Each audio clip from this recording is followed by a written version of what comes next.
Talaga namang the future is hers. Sa ginanap na event kamakailan, tunghayan po natin ang ilan sa mga kababaihan na nagbigay inspirasyon ngayong Women's Month. Let's all watch this.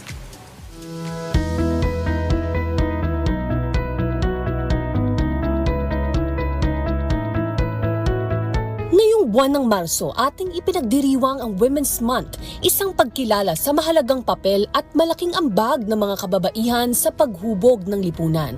Kung kaya kaugnay nito, isinagawa kamakailan sa isang kilalang mall sa Taguig, ang The Future is Hers. Create, Lead, Thrive. International Women's Day Summit 2026.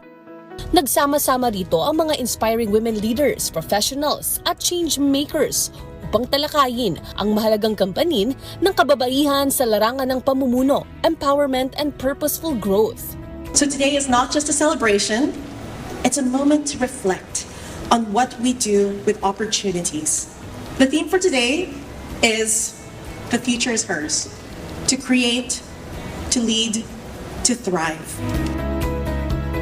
Layunin ng nasabing event na magbigay inspirasyon at magbukas ng mas maraming opportunity para sa mga kababaihan upang mapalakas ang kanilang boses, maipakita ang kanilang potensyal at hikayatin silang manguna sa kanilang mga napiling larangan.